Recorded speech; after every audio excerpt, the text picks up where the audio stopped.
Schmeier, net Kadashmak, Tiete Malkutak, Dewe, Zavianet Aikanet Bashmai of Bona.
Yisrael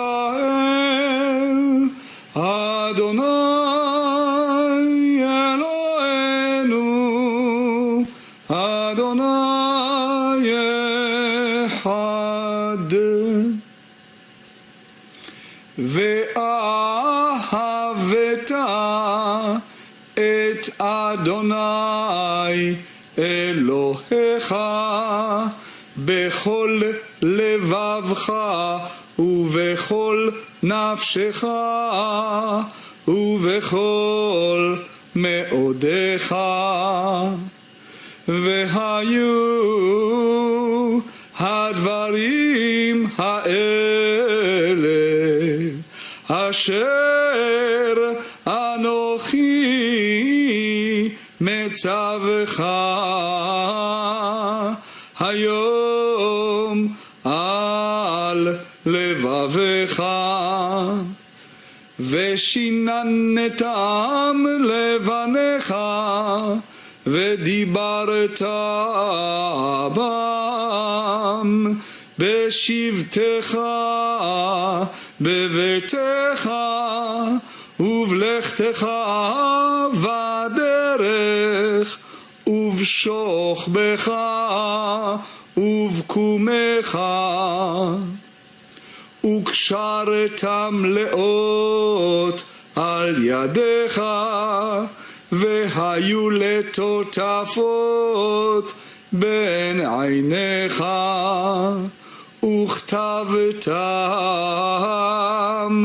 על מזוזות ביתך ובשעריך.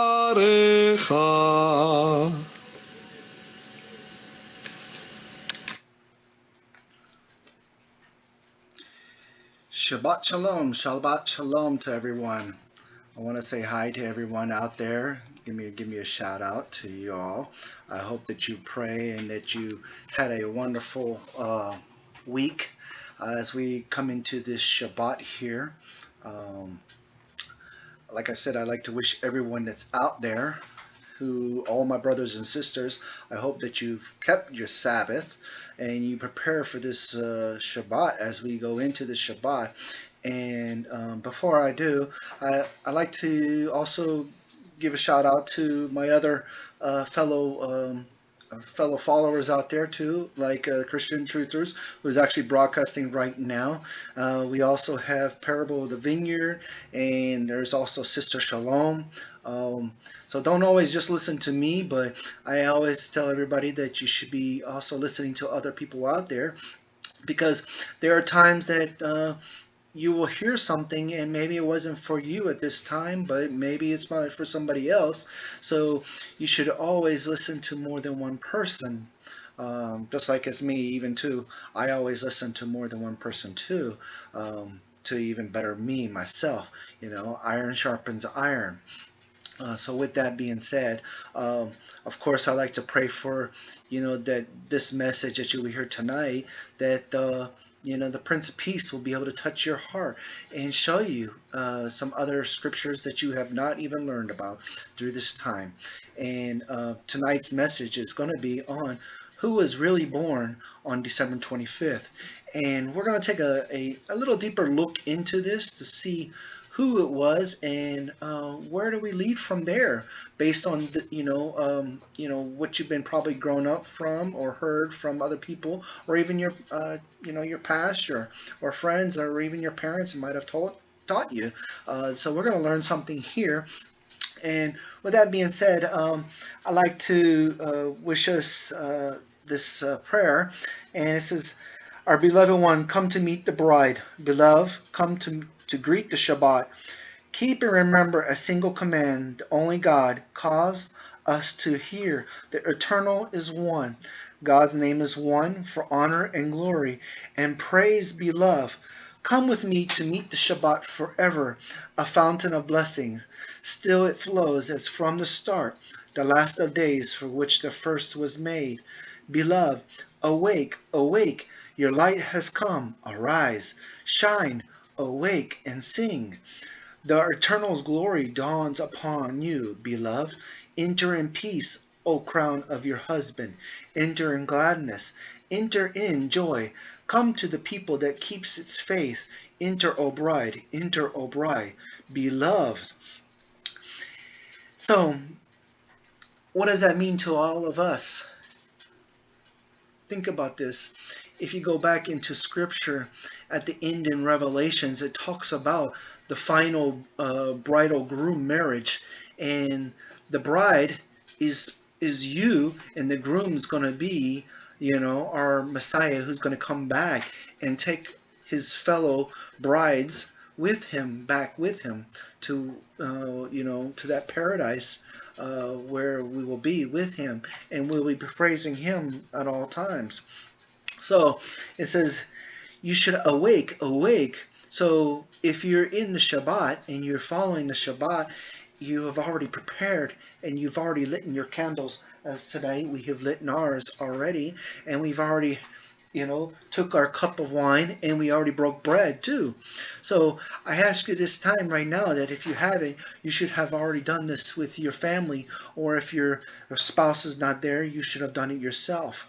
And with this, I'd like to pray for all of you out there that you may be touched with this word. So, our Father, as we come together right now, Father, I pray for everyone that they may have an ear to hear and a heart to listen, Father. Allow their minds to be open. Allow the Shabbat, the peace, the Prince of Peace, to come to them, each one of them right now, Father, that they may be touched through this word, Father. I ask this right now, through your Holy Son's name, that everybody be touched tonight, Father. If it's not during this message, but maybe later on when they re-listen to this message, Father, that they will be touched, Father. And if they're not touched now, Father, when they lay their head down, Father, give them that time of peace, Father, that they may be able to have that peace in you, Father, and they have more of a relationship with you. I ask for this right now in your Holy Son's name. In Yeshua's name I pray. Amen.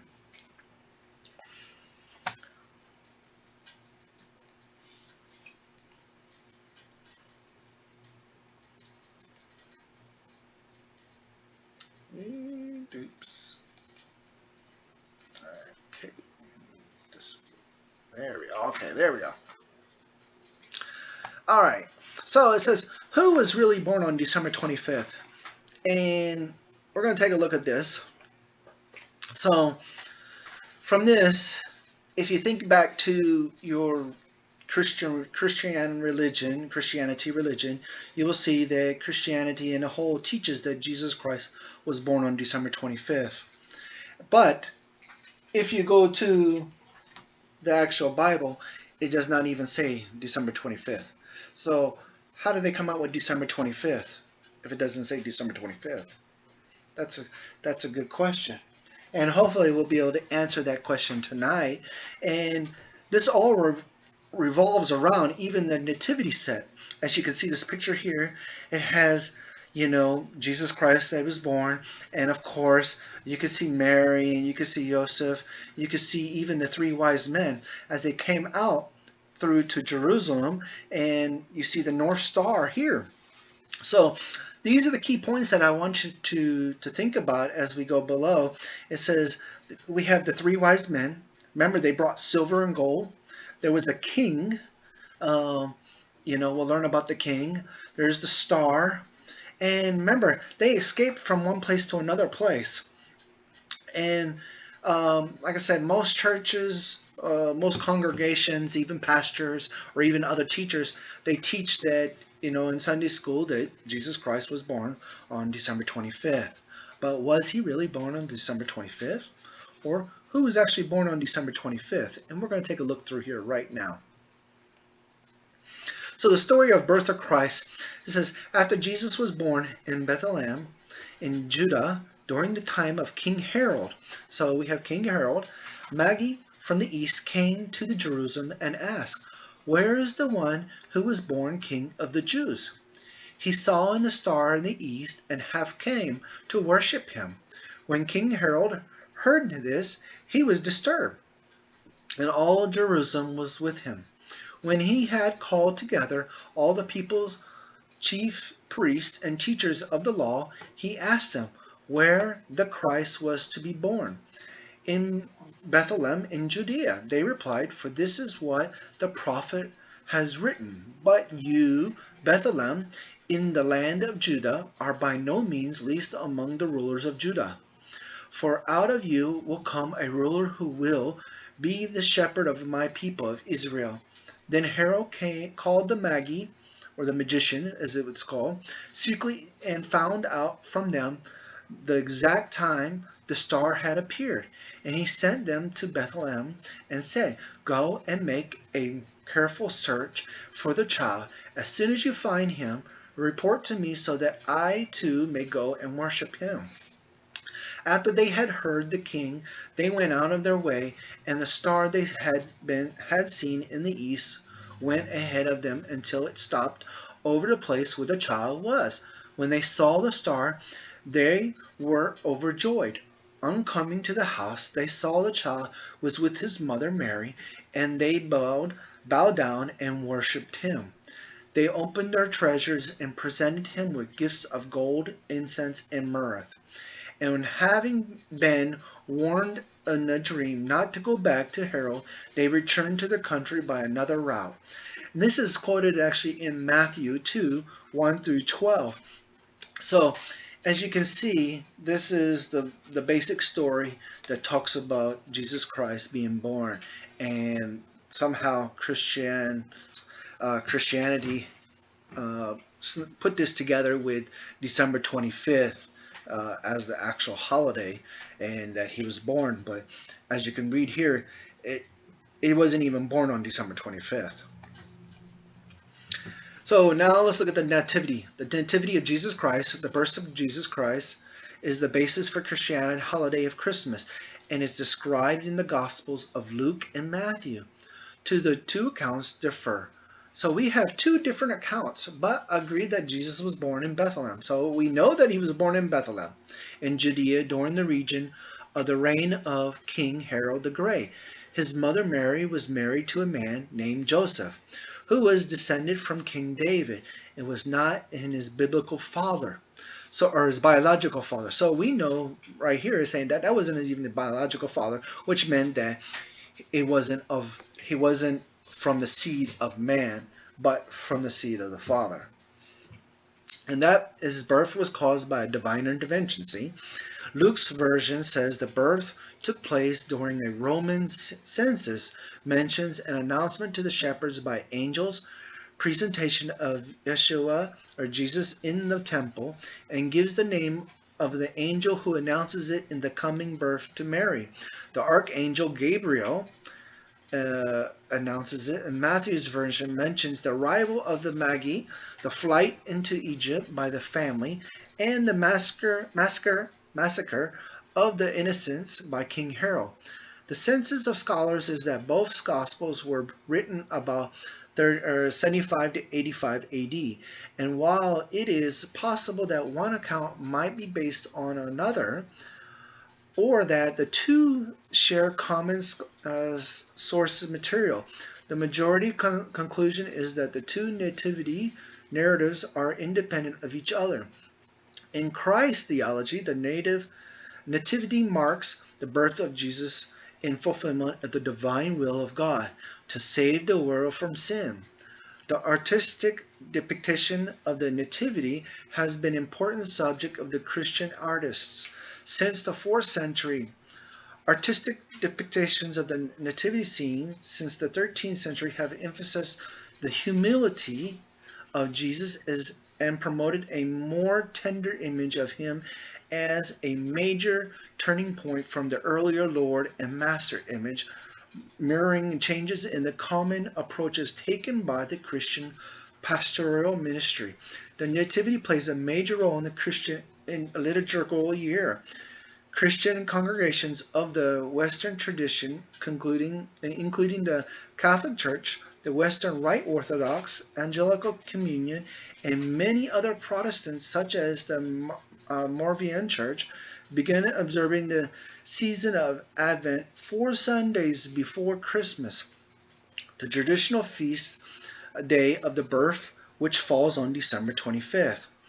Christmas on the Eastern Orthodox Church and Oriental Orthodox Church observes a singular similar season, sometimes called Advent, but also called the Nativity Fast, which begins 40 days before Christmas. Some Eastern Orthodox Christians, Greeks and Syrians, celebrate Christmas on December 25th.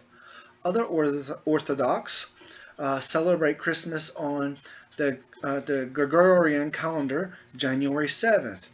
As a result of their churches continue to follow the Julian calendar rather than the modern day Gregorian calendar. So we already see that there is a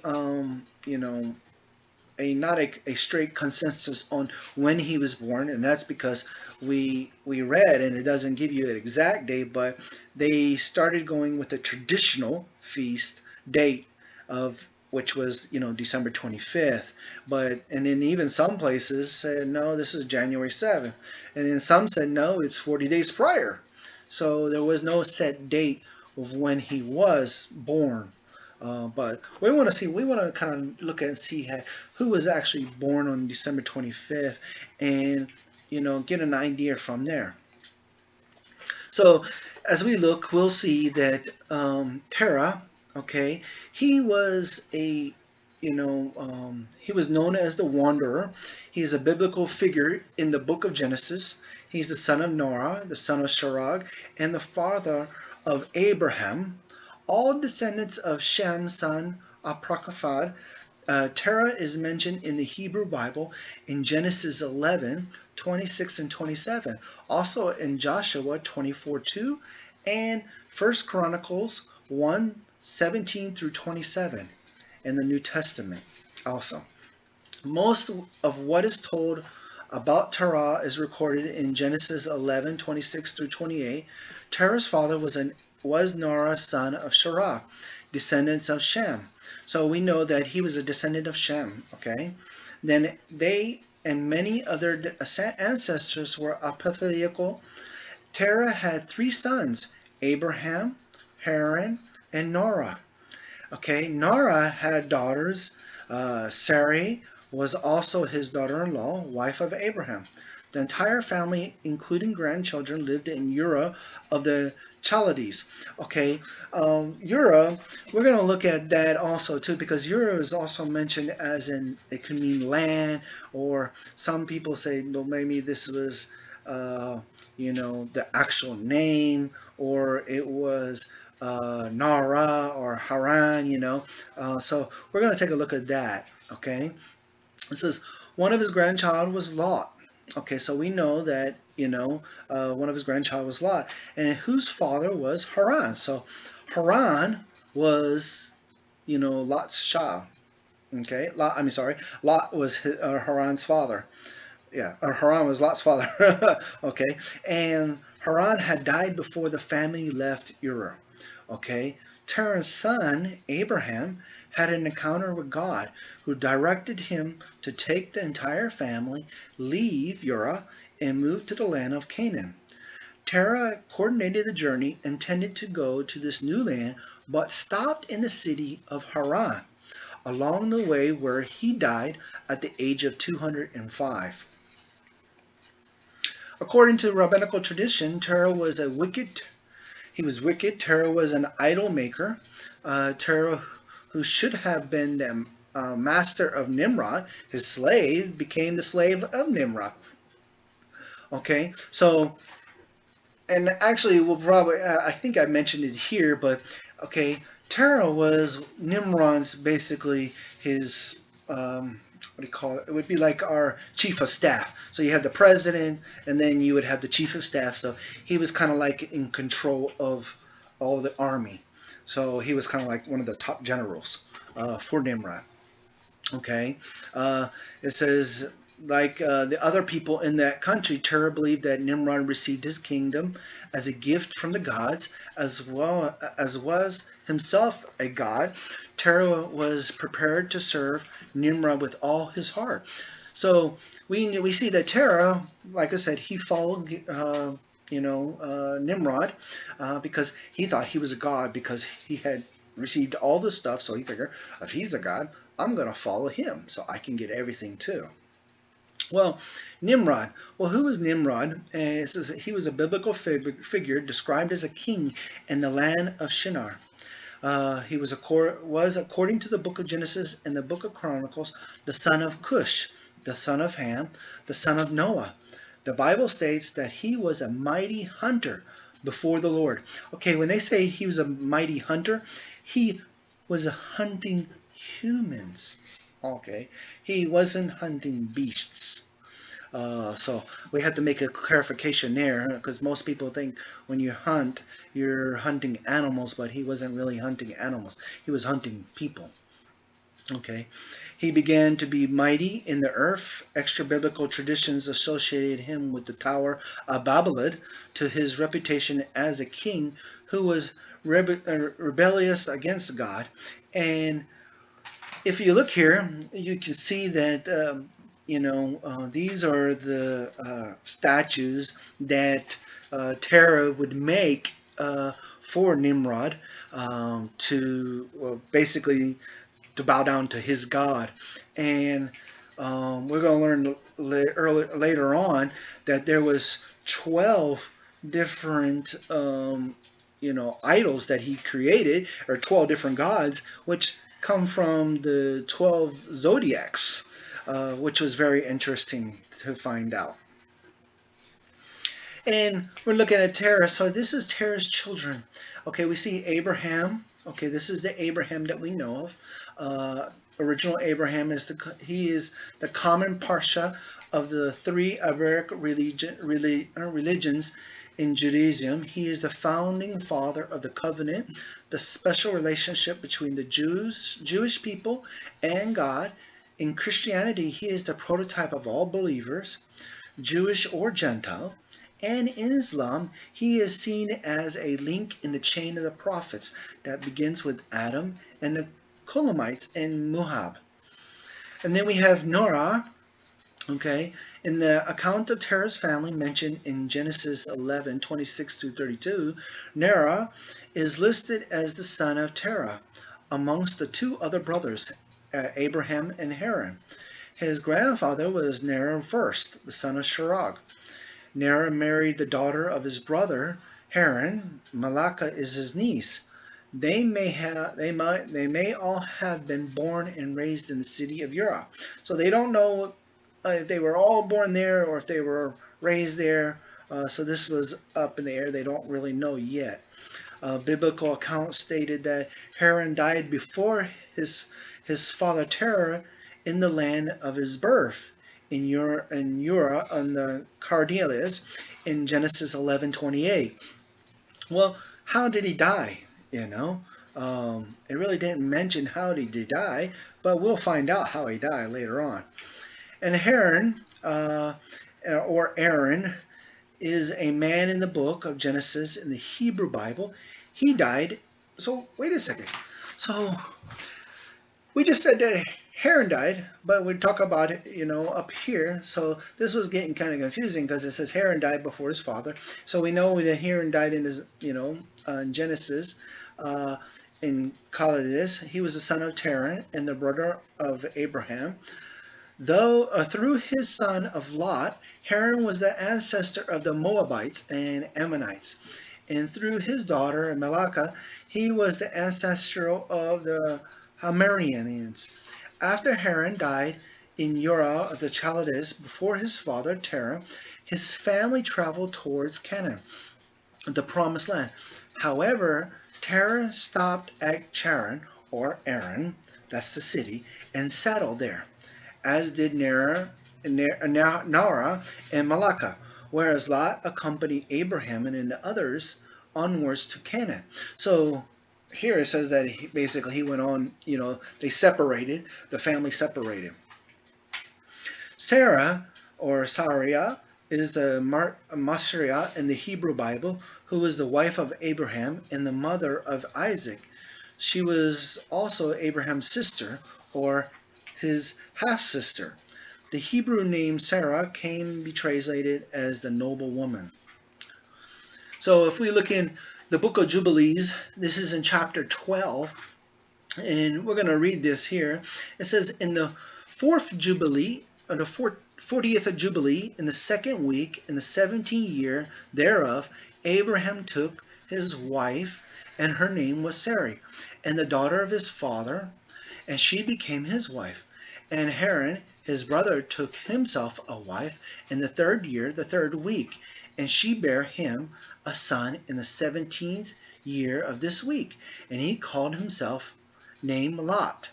And Nerar, his brother, took himself a wife in the 16th year of the life of Abraham, that is the 4th week, in the 4th year of Abraham rose by the night and burned the house of the idols, and he burned all that was in the house, and no man knew it. And they arose in the night and sought to save their gods from the midst of the fire. Haran, so we got Haran, or hasted in to save them, but the fire flamed over him, and he was burnt in the fire, and he died in Ura or Chaldees before Terah his father. So while Terah, Haran, and Norah went to go back to try to save the idols, Haran ran inside to save the idols in front of his father, and he ended up passing away because of probably smoke inhalation.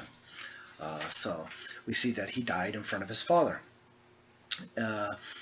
Let's see, and then so in front of his father, and they buried him in Ura on the Chaldees. And the Terah went out forth from from Chaldees, he and his sons, to go into the land of Lebanon and into the land of Canaan. And he dwelt in the land of Haran. And Abraham dwelt with Terah his father in Haran 2 weeks of years.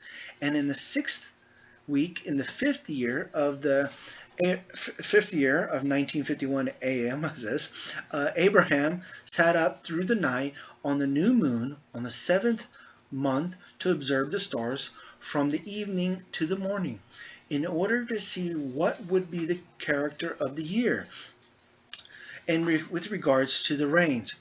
So if you go back into Genesis, it says that we will look at the signs that are in the sky, so we will see the moons. So this he was doing to see when the new moon was starting. So this would tell you when the new month would begin. And so this was to let him know of the rainy season and the rains and stuff like that, it says. In the evening to morning, in order to see, so the rains. And he was alone, and he sat and observed. And a word came into his heart, and he said, all the signs of the stars and the signs of the moon and the sun are all in the land of the Lord. Why do I search them out? If he desires, he causes it to rain morning and evening. And if he desires it, he withholds it. And in the morning, and all things are in his hand. And he prayed that night and said, my God, God most high, thou alone art thy my God, and thee thy dominion have I chosen. Thou hast created all things, and all things that are in the work of thy hands. Deliver me from thy hands of evil spirits, who have dominion over the thoughts of men's heart, and let them not lead me astray from thee, my God. Establish thou me and my seed forever, that we go not astray henceforth forevermore. So from what Abraham is saying right here to God, he's like, God, he's asking him, why do I look to the sky, to see these signs? You control them. So teach me not to look there, if, so I don't follow evil spirits, because, even the devil comes and he will do, things too, to make you think this is God. So this is what he's saying, telling the God, you have control of it, right? No matter what, even if it, if you control the stars, you control the moon, the lights, the rain. So really, I don't need to be looking up there. I just look to you, and you tell me when it's going to rain, or when it's going to get dark. And he said, shall I return unto you, or Charlebus, who seek my face, that I may return to them, and I to remain here in this place?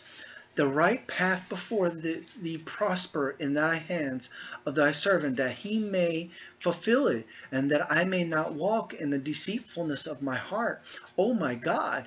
And he made an end of the speaking and praying. And behold, the word of the Lord was sent to him through me, saying, Get thee up from thy country, and go, and from the kindred, and from the house of thy father, unto a land which I will show thee, and I shall make thee a great and numerous nation. And I will bless thee, and I will make thy name and great, and thou shalt be blessed in the earth. And thee shall all families in the earth be blessed. And I will bless that all bless thee, and curse them that all curse thee. And I will be a God to thee and thy son, and to the sons of those of all thy seed. Fear not, from henceforth unto all generations of the earth, and thy God. And the Lord God opened up his mouth and his ears, and they may hear, and speak with his mouth, and with the language which has been revealed, for it had ceased from the mouths of all the children of men, the day of the overflow of Babel. And I opened his mouth and his ears and his lips, and I began to speak with him in Hebrew, in the tongue of creation. So we already see right here, it says Hebrew is the tongue which the Father used to speak. So if you ever wanted to know that, learn Hebrew, and you will learn, and you will get back to the garden.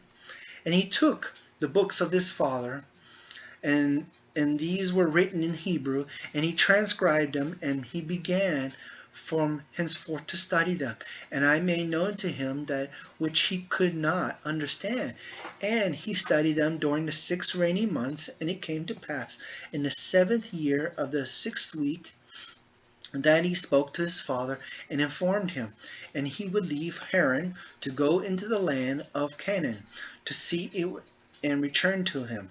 And Terah his father said unto him, Go in peace. May the eternal God make thy path straight, and the Lord be with thee, and protected thee from all evil, and grant unto thee grace, mercy, and favor before those who see thee, and may none of the children of men have power over thee to harm thee. Go in peace.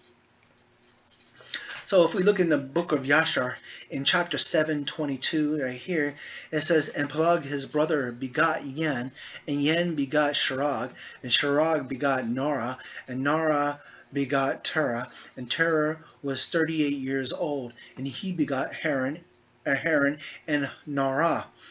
Okay, and in chapter 7-49, it says, And Terah, the son of Norah, prince of Nimrod, so he was a prince, like I said, he was the prince of Nimrod's host, was in those days very great in the sight of the king and his subject. And then the king, princes loved him, and they elevated him very high. So he was very high. And Terah took a wife, and her name was Amethil, and the daughter of Cornebio. And the wife of Terah conceived and bare him a son in those days. Terah was 70 years old when he begot him.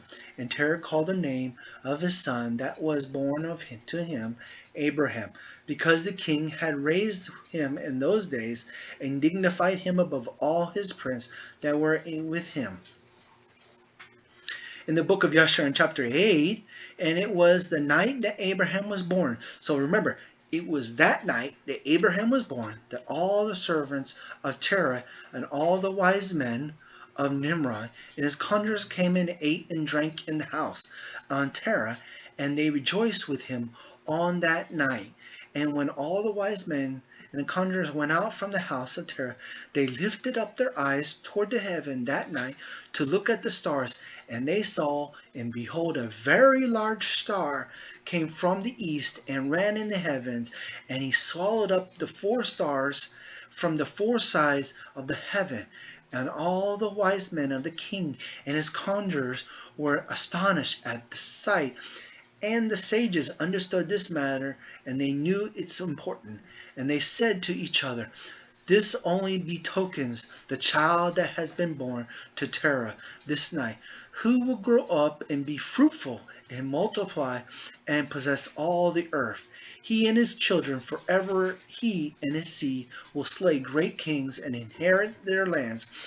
and his wise men. Conjurers went home that night. In the morning all these wise men and conjurers rose up early and assembled in an appointed house, and they spoke and said to each other, Behold, the sight that we saw last night is hidden from the king. It was not been made known to him, and it should this thing be get known to the king in the later days, he will say to us, Why have you concealed this matter from me? And then we shall all suffer death. Therefore, now let us go and tell the king this sight which we saw, and the interpretation thereof. And we shall they remain clear. And they did so. And they all went to the king, bowed down to him to the ground, and they said, May the king live, may the king live. We heard that a son was born to Terah, the son of Norah, the prince of thy host. And we yesternight came to this house, and we ate and drank and rejoiced with him that night. And why thy servants went out from the house of Terah to go out to our respective homes to abide there for the night, we lifted up our eyes to heaven, and we saw a great star coming from the east, and the same star ran with great speed and swallowed up the 4 great stars from the 4 sides of heaven. And thy servants were astonished at the sight which we saw, and were greatly terrified, and we made our judgment upon thy sight, and knew by our wisdom the proper interpretation thereof, that this thing applies to the children that is born to Terah, who will grow up and multiply greatly and become powerful and kill all the kings of the earth, and inherit all their lands. He is the seed forever. And now, our Lord and King, behold, we have truly acquainted thee with what we have seen concerning this child. If it has seemed good to the king to give his father a value for this child, he will slay him before he shall grow up and increase the land, and his evil increase against us, that we and our children perish through his evil. And the king heard their words, and they seemed good in his sight. And he sent and called Terah, and Terah came before the king. And the king said to Terah, I have been told that a son was yesternight born to thee, and after his manner was observed in the heavens at this birth. And now therefore give me the child, that we may slay him before his evil springs up against us.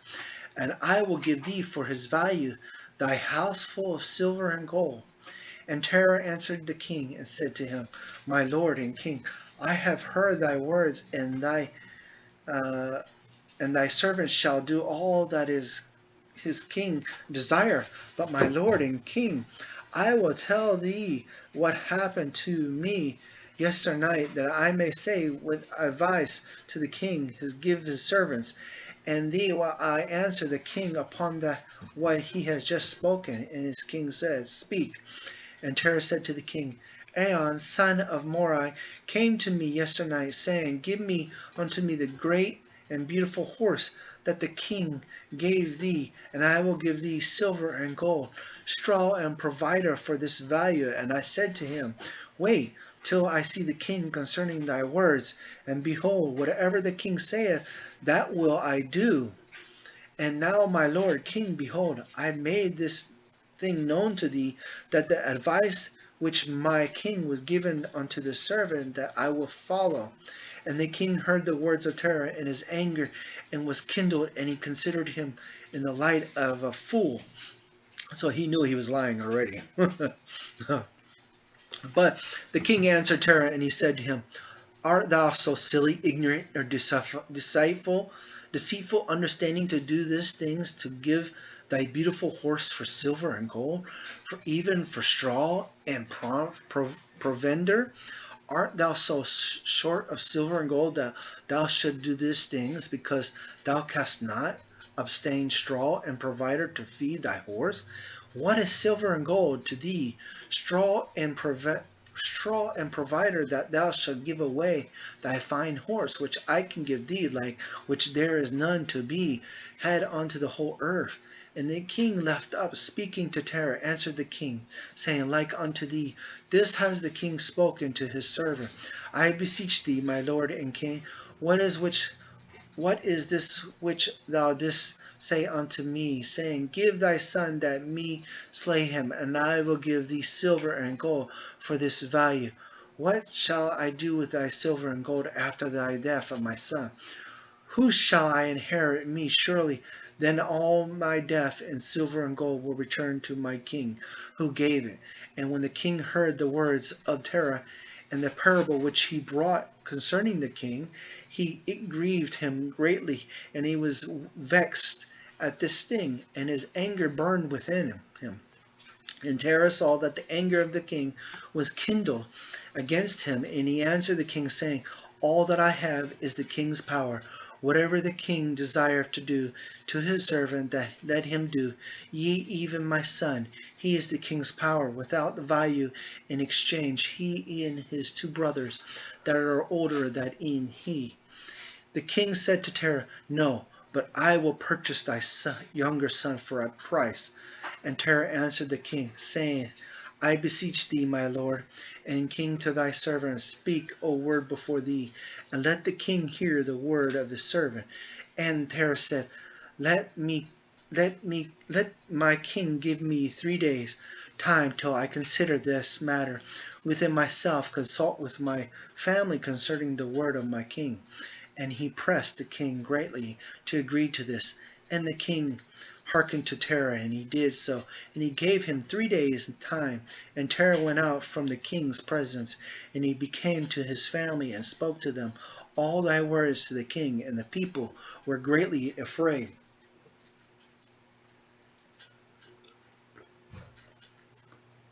So we see that basically he asked for the king to give him some time to think about this. Does he want to give up his son for the silver and gold, or what's he going to do? And it was the 3rd day, and the king sent to Terah, saying, Send me thy son for a price, as I spoke to thee, and thou shalt not do this. And I will send and slay all that hast in thy house, so thou shalt not even have a dog remaining. And Terah hastened as the thing was urgent from the king, and he took a child from one of his servants, which is the handmaid had born to him that day. And Terah brought the child to the king, and received the value for him. And the Lord was with Terah in this matter, that the Nimrod might not cause Abraham's death. And the king took the child from Terah with all his might, and dashed his head and to the ground, for he thought it had been Abraham. And it was concealed from him. From that day it was forgotten by the king, as it was will of providence not to suffer Abraham's death. And Terah took Abraham his son secretly, together with his mother and nurse, and he concealed them in a cave, and he brought them their provisions monthly. And the Lord was with Abraham in the cave, and he grew up. And Abraham was in the cave 10 years, and the king and his princes, soothers and sages, thought that the king had killed Abraham. So they thought that they killed Abraham, but actually he was put into a cave, is what it says here.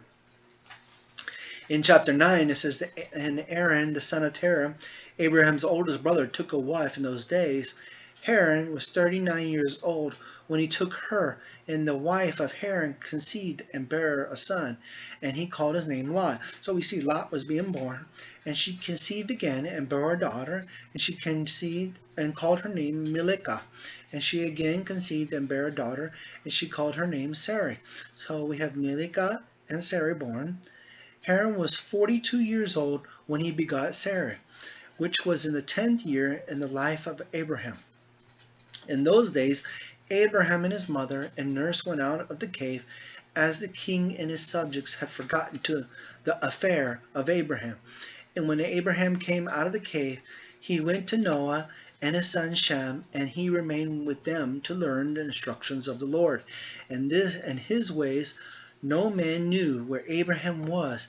And Abraham served Noah and Shem and his son for a long time.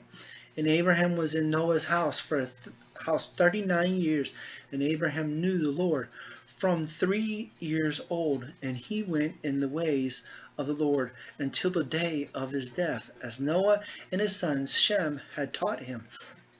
And all the sons of the earth in those days greatly transgressed against the Lord, and they rebelled against him, and they served other gods, and they forgot the Lord who had created them in the earth, and the inhabitants of the earth made unto themselves at the time every man in his god,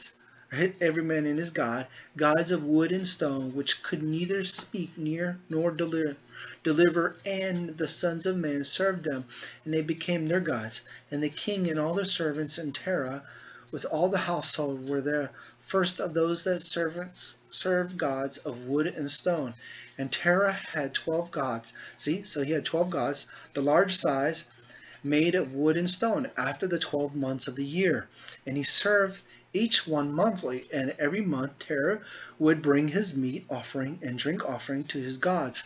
Thus did Terah all the days, and all the generations were wicked in the sight of the Lord. And they thus made every man in his god, but they forsook the Lord had created them. And there was not a man found in those days in the whole earth who knew the Lord, for they served each man in his own god, except Noah and his household, and all those who were under his counsel knew that the Lord in those days. So, as you see here, it talks about the 12 gods representing the 12 months of the year. This is where that came from, the picture earlier.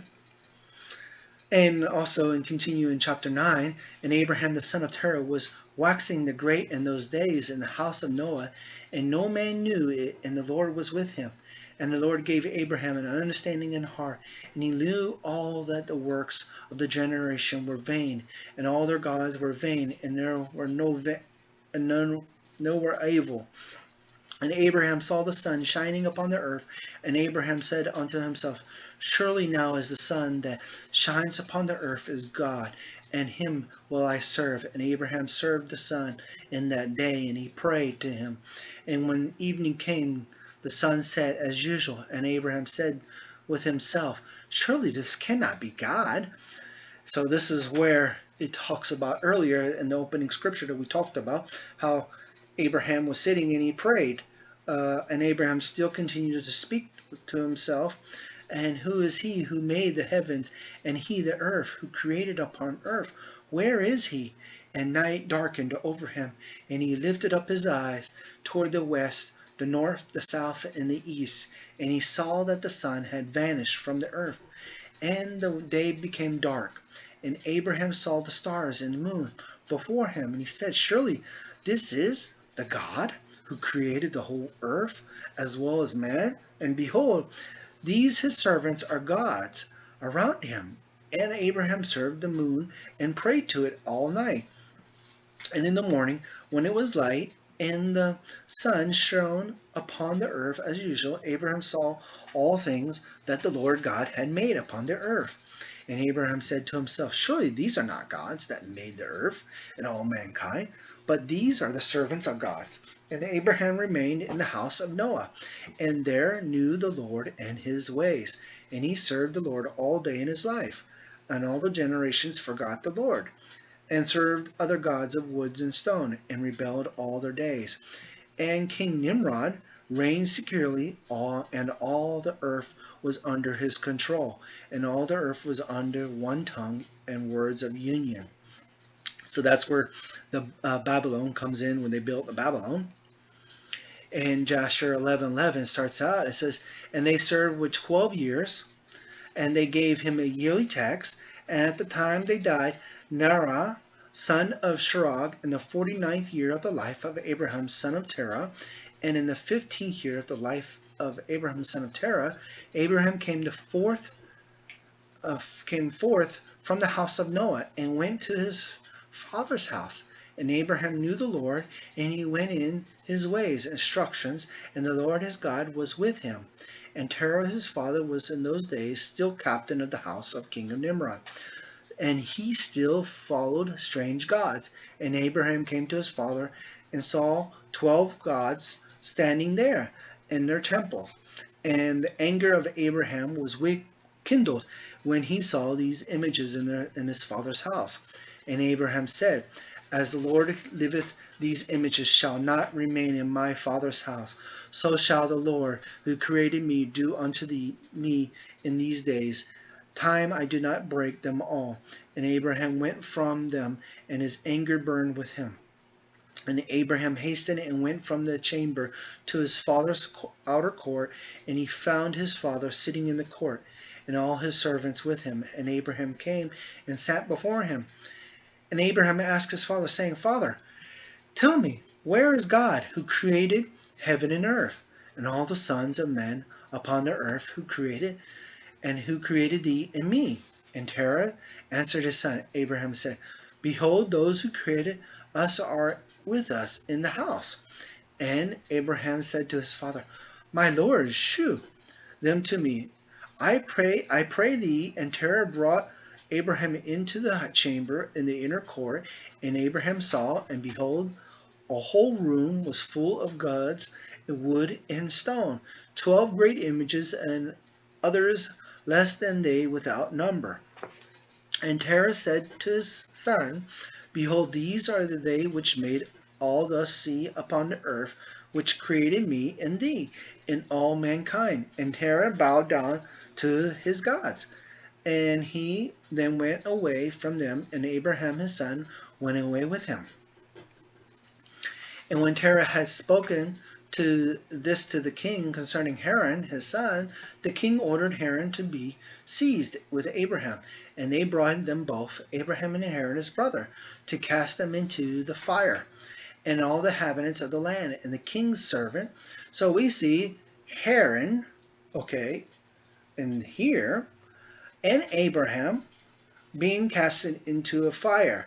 And all the inhabitants of the land, king's servants, and the princes, and all the women, and the little ones were there standing that day over them. And the king's servants took Abraham and his brother, and they stripped them of all their clothing, excepting their lower garments, which were upon them. And they bound their hands and feet with linen cords, and the servants of the king lifted them up and cast them both in the furnace. Wait a second. You know what this sounds like? This almost sounds like what's that? Bingo. The three guys that they casted into the fire. So this is an interesting part, because the Lord Abraham, and he compassioned over him, and the Lord came down and delivered Abraham from the fire, and he was not burned, but all the cords which they found bound him were burned, while Abraham remained and walked about in the fire, and Haran died when they cast him into the fire. So here we see that Haran died when the king tossed Abraham and Haran into the fire. Whereas earlier it talked about Abraham burnt down the house with all the gods, and Haran ran into the house when he died. You know, so this is kind of interesting concept that we see here. Okay. And Haran died, and they cast him into fire, and it was burned ashes. And for his heart was not perfect with the Lord. Remember, Haran was bound down to the other gods, so that's why he died, and Abraham didn't die. And those men who cast him into the fire, the flame of the fire spread over them, and they were burned, and the 12 men of them died. And Abraham walked in the midst of the fire 3 days and 3 nights. Ooh, this is, see, another biblical thing of 3 days and 3 nights, remember? And all the servants of the king saw him walking in the fire. And they came and told the king, saying, Behold, we have seen Abraham walking about in the midst of the fire. Even the lower garments which are upon him are not burned, but the cord which he was bound is burned. And when the king heard their words, his heart fainted, and he would not believe them. So he sent other faithful princes to see the matter, and they went and saw him and told it to the king. And the king rose to go and see, and he saw Abraham walking to and fro in the midst of the fire. And he saw Haran's body burnt, and the kings wondered greatly. And the king ordered Abraham to be taken out from the fire, and his servants approached to take him out. And they could not, for the fire was around about, and the flame ascending toward them from the furnace. The king's servants fled from it, and the king rebuked them, saying, Make haste and bring Abraham out of the fire, that you shall not die.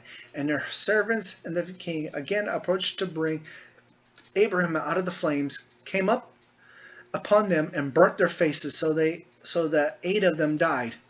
And when the king saw that his servants could not approach the fire, lest they should be burned, the king called to Abraham, O servant of thy God, who is in the heaven, go forth from the midst, the fire, and come hither before me. And Abraham hearkened to the voice of the king. And he went forth from the fire, and came and stood before the king. And when Abraham came out, the king and all his servants saw Abraham coming before the king with his lower garments upon him, for they were not burned, but the cord which he was bound was burned. And the king said to Abraham, How is thou was not burned in the fire? And Abraham said to the king, The God of heaven and earth, of whom I trust, who has all in the power, he delivered me from the fire into which thou cast me. And Haran, the brother of Abraham, was burned to ashes. They sought for his body, and they found it consumed. And Haran was 82 years old when he died in the fire of Kasdim. And the king of princes, inhabitants of the land, seeing that Abraham was delivered for the fire, they came out and bowed down to Abraham. And Abraham said to them, Do not bow down to me, but bow down to the God of the world, who made you, and served him, God in his ways, for it is he who delivered me from out of this fire, and it is he who created the souls and spirits of all men, formed man in his mother's womb, and brought him forth into the world, and it is he who will deliver those who trust in him for all pain. And in 44 it says, And that time Nahor and Abraham took themselves wives and daughters of their brother Haran, and the wife of Nahor, his Malachah, the name of Abram's wife, was Sarah, and Sarah was the wife of Abraham, was barren, and she had no offspring in those days. So, remember, Terah to a Hebrew root meaning either moon or month, according to the vocational Yerath, moon, as it says here in Joshua 10:13, and also in 1 Kings 6:37. Schaeffer, between 1929 and 1939, uncovered numerous tablets written in a language now called Ugaritic, after the ancient name of the town in North Syria where it was spoken. Among these cuneiform texts are made documents devoted to religious matters. From them we learn that North Syria, the name of the moon god, was Terah. So the name Terah meant moon, and he was like a god. They lifted him up to God. Remember that. The man Terah was a Marian, a blood relation to North Syrian peoples, and their language, to a degree at least, was as his also. There came therefore be no question here of an accidental resemblance between the words' difference, origin, and meaning. The name of the moon god was Terah, and the name of Abraham's father was Terah. It can only be that Terah was considered to be under the special protection of that deity. So Terah followed the moon god. And that's why we saw earlier, okay? And that's where Nimrod comes from. All right. Another piece of evidence fitting nicely into this picture comes from the fact that the patron of God of the city of Ura was the moon god Nannar. There was, according to Woolley, numerous temples within shrines and concentrated into the other members of the pantheon, but to Nannar, the city itself is dedicated. The heart of the town was set apart as the moon god's sanctuary. The great ziggurat, or temple tower, was his, and although other gods had their shrines within the sacred enclosure, they were only there as attendants on the majesty of Nannar. He was the king of Ura, the Lord of heaven. It was from this same city that the Bible tells us Terah and his family came in Genesis 11:28 and 31. Moreover, from the written documents of Sumerian Ura, names appear compound with the name of Nannar, and it says right here, the possibility therefore exists that Terah was called Nannar, and a Sumerian, but Terah was by Syria's Palestinians. In Genesis 11:31, the recording of a migration of Terah and his family, with the exception of Haran, who had died at Ura, is recounted. At this point, a future piece of evidence is derived, and Terah took Abraham his son, and the Lot the son of Aaron his son, Sarai and his daughter-in-law, and sons Abraham wife. They went forth with them of Ura and Chaldees to go into the land of Canaan, and they came into Haran and dwelt there. Now it is both fascinating and interesting that this city of Haran was a seat of the worship of Sin and the moon god, very ancient times. And it says, and this is in Flavius Josephus, the Antiquities of the Jews, chapter 6. It says, now Abraham had two brethren, Nerah and Haran. Of these, Haran left a son, Lot, as also Sarah and Malachah, his daughter, and they died among the Chaldeans. In a city, the Chaldeans called Ura, and his monument is shown to this day. These married their nieces. And Nabor married Malachah, and Abraham married Sarah.